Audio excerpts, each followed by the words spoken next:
Welcome to Fractional Futures, the essential podcast for CEOs, investors, and senior marketing executives looking to unlock the power of fractional marketing leadership.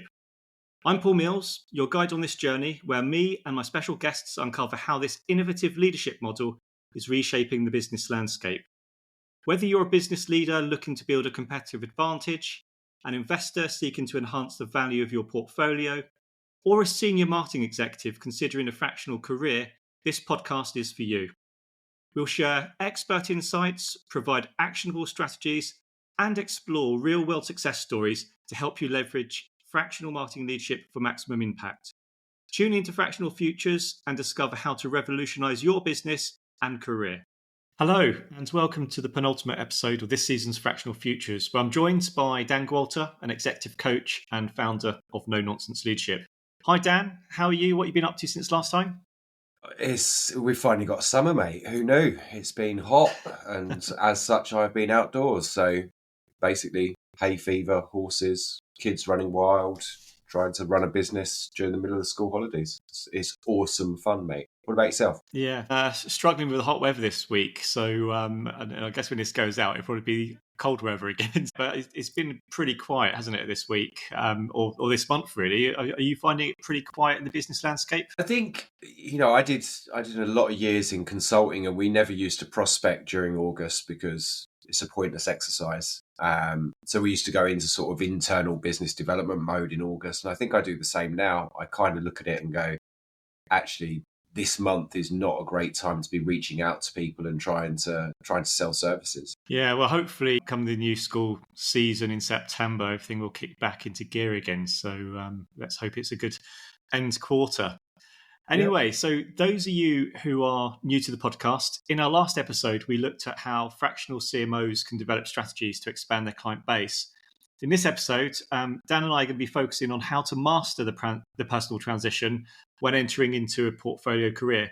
So today we'll be covering things like the common challenges faced by fractional executives, how to develop resilience and coping skills, and we'll also look at how to manage work-life balance. So Dan, we've both transitioned, haven't we? And I don't mean you used to be Danielle and me, Paula, but we've both made the switch from being an employee to becoming our own boss. But switching from the security of being a salaried employee where you're, regardless of how good or bad you perform, you're pretty much guaranteed a fixed income every month. That's a very different proposition to what happens in a portfolio career where a steady fixed income is often hard to achieve, especially at the beginning of this work style. So people considering this transition need to be fully prepared on the impact it may have, not just on a personal level, but for those of you around you, your friends, your family, your partner, your husband, your wife, whoever. So Dan, when you coach executives through the portfolio journey, what are the common challenges you prepare them for? It's a great point, and I guess it kind of flows from what we were just saying at the beginning of this podcast. When I speak to new people, I talk to them about their runway, because I see a lot of people that they kind of snap decision. I'm leaving permanent employment. I'm going to go and be a fractional, and it just doesn't work like that. There is a significant period of time where you have to establish credibility and build a brand and become known in the marketplace for what you do. If you do it in the right way, yeah, absolutely, that can take maybe 3 months to start to see the returns on that. But if you do it the complete wrong way, i.e. you don't start with your ICP and niche, you don't zone in on that, and you don't have the right messaging, that can take 6 months of shouting into the void and not really getting a great deal of return on that. And that's absolutely terrifying for new fractionals. So that side of things I look at right from the very, very beginning. What's your financial runway? How long can you go without landing a client before you're panicking? And the reason I look at that is that, in my experience, people that have a short financial runway demonstrate all of the wrong behaviors when they're speaking to clients, because they're so zoned in on not going bankrupt. And if that's the problem, then you're just going to turn clients off. If you get through that and you get your brand established and you're ticking along, you've got a couple of clients, the next challenge is, well, how do you sustain that? Because there are going to be famine months, or at very least quieter months, where clients maybe aren't quite so responsive to new ideas. They're maybe not so responsive to pitches and tenders. So you kind of have to identify those early doors. In my experience, end of financial year, school holidays, Christmas, second week of December onwards are exactly the wrong times to be going and looking for new clients or trying to talk to clients about maybe increasing the scale of a contract. So you identify your hotspots and your cold areas, and you maximize your efforts into the hotspots, and you do other things in the cold times, in the slower times. Maybe build on your brand a bit more, maybe refine your offer, refine the product that you offer out to the market. That's the way I would take it. So Dan, that's really interesting. There'll be some people, and I guess especially for marketers, who will probably come into this fractional world a bit more gung-ho than your other fractional leaders, because they're marketers. They think they know how to build the brands, they know how to do the BD. But I guess especially for marketers, they may not see that traction as quickly as perhaps they anticipated. So how do you build personal resilience when you go into these things thinking you're going to hit the ground running, but you actually don't? It's a really great point, right? So what I see is that if I take marketers as an example, they've got a long track record inside organizations, their confidence levels are high, and they genuinely, the world on a plate type situation. And then they come into the fractional landscape where it's all on them. And I speak a lot about this whole imposter syndrome and the true impact that it has on people, because it does make people question their value. It makes people question whether they're doing the right thing and whether they're able to run this business. My best advice in the sort of early days, short term, is try and find people that you can talk to about this. Whether we call them coaches, mentors, friends, tribe members, whatever. It's much better to build this in public and get feedback, because your skills are not in doubt. As a marketer, if you've been in marketing for 10, 15 years, your skills are rock solid. You've proven that already. It's transitioning those into this landscape and getting the feedback that says, your offer's good, your comms are good, your messaging's on point, you've identified product market fit, et cetera, et cetera. That feedback is enough to point you in the right direction. And then I guess my biggest piece of feedback for fractionals that are in this for the long run is no is very rarely actually no. It's normally no, not now, or no, not that. It's not, I can count times on one hand over 10 years that I've been told, no, I'd never work with you. And for those people, I genuinely smile and wander off into the middle distance. So what I would say is, for every no that you receive, try and understand it. Is it a no, not now, because the timing was wrong? There's other priorities. Is it a no because we just don't need that service? It's not valid. It should have been, you should have qualified them out before you got to that conversation. Or is there something else? And use that as your catalog to continually refine what it is that you take to market, because it stands to reason. If everybody says no, it's not the thing we need, then you're probably trying to flog a dead horse. Whereas if everybody's saying no, not now, then there's an issue in the way that you're delivering the service that's causing concern as to the impact in terms of people's time that it's going to have.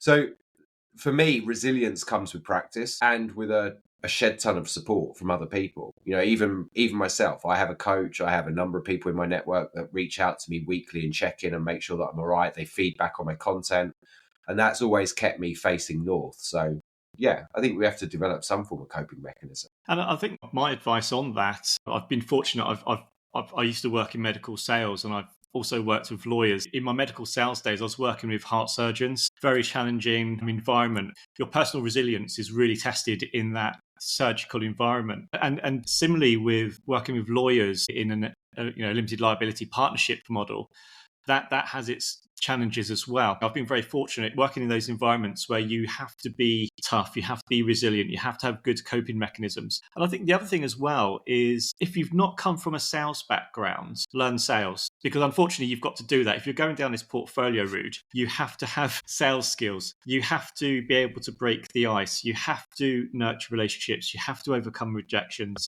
So if you're coming into this portfolio career and you're thinking, oh, I don't need to do that sales thing, actually you do. Yeah, I think to your last point there, when I look at the fractional formula and what I coach people, I don't coach marketeers how to do marketing any more than I coach, CTOs how to do technology. That side of their skill set is a given. What I learned very, very early in this journey was, unless you actually learned sales and marketing, you were really going to struggle, because you put yourself into a position where your only source of finding clients is through referrals and word of mouth, and that will dry up. It doesn't matter whether you've got 1,000 people in your network or 100,000 people. There's going to come a time where it dries up, and it only has to dry up once to cause you a significant problem. Like you suggest, I invested a huge amount of time at the front in learning sales, learning the processes, learning what funnels were and how they work, learning buyer journeys and buyer intents, and keeping pace, because sales trends and sales patterns change all the time. Once you've got that, then for this audience, the marketeers, some of the next stuff's a little bit easier. Learning email marketing techniques and learning how to create a brand, learning how to position a brand, and learning how different types of content attract different types of audiences. Whilst you may think you know that from your previous life, from your professional life, the reality is doing it for yourself is a much bigger topic. And so, yeah, for me, I would certainly recommend keeping those skills polished and really embracing the bits you don't know as early as possible. And that might be one of the reasons why the fractional CFO is perhaps, I guess, arguably more established in the UK than maybe fractional CMOs, because the CFOs, because marketing is a new discipline to them, they've had to go and learn that. So they've got their financing skills, but they've gone and learnt marketing, they've gone and learnt sales, they've gone to learn how to do go-to-market strategies.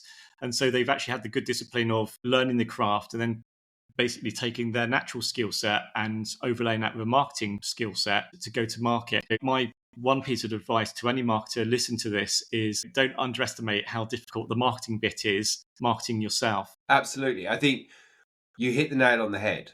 I deal with CFOs, CTOs, CMOs, CPO. In fact, if it's got a C in it, I probably deal with them at some point in time. All of the non-CMO roles knew that they knew nothing about marketing. And so they learned enough sales and marketing to build their business.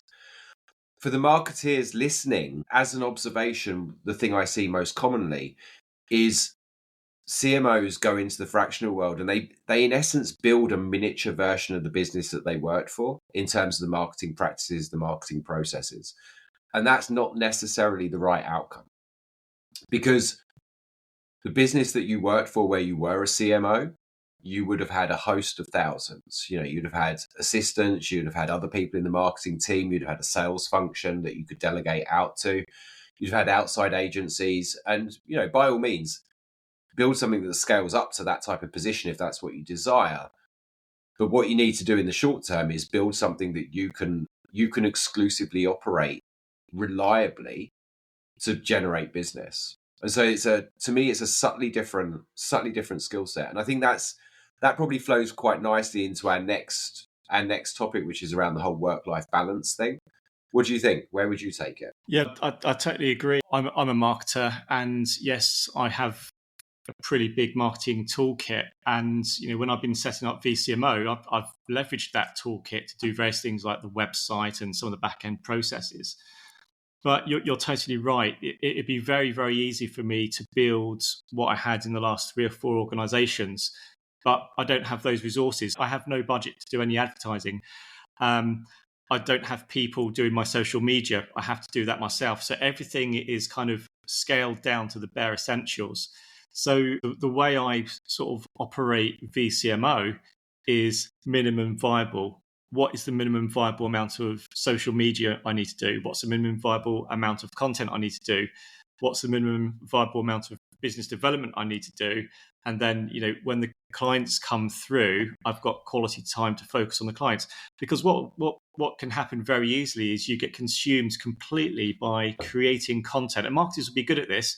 Marketers would be great at writing blogs or building content. But if that content's not converting into inquiries converting into clients, you're just wasting your time. For any marketer coming into this portfolio work style, you've really got to be laser focused on the activities that are value adding, not value detracting. I think, do you know what? To that point, I seem to be on almost on repeat for the last couple of months on this. If you are a fractional and you are spending 3 hours a day writing content for a platform, let's use LinkedIn as an example, unless that content is generating a commensurate amount of revenue, you are wasting your time. The reality is that in this landscape, the fractional landscape, content does not generate clients. We're not selling ebooks. There's no amount of writing great blog posts or writing great LinkedIn posts that's going to cause people to reach for a buy it now button on a fractional CMO. So to that extent, remember what content's there for. As a marketeer, content is there to raise awareness of who you are and what you do, and to hopefully signpost people towards something else, be it a lead magnet or be it your profile, be it a booking option, go book a 30-minute consultation. After that, all of the other legwork is sales related. The outreach marketing type activities, finding people, connecting to them, talking to them, listening to their problems, giving free value. All of that type of stuff is fundamentally more important. So if I was to start again today with no tech stack whatsoever to support me, I would build a high quality lead magnet. I would connect with people that lead magnet is relevant to, and I would promote the lead magnet. That would be it.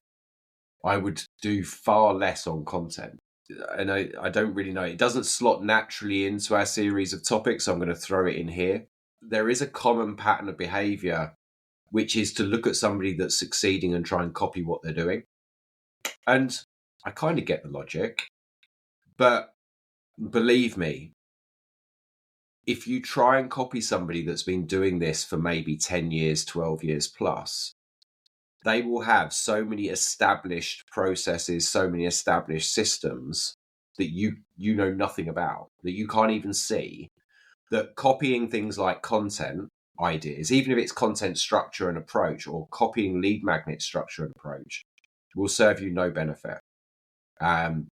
If I look at my tech stack today, there are things in my tech stack that I simply couldn't afford to deploy on day one.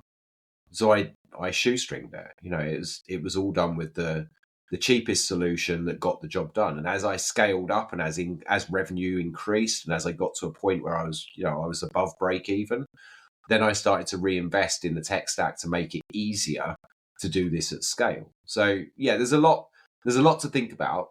And that's why to a certain extent I give away those 30-minute consultations, is I'd rather people ask the question and got some guidance. If they're then able to go and do it on themselves, fantastic.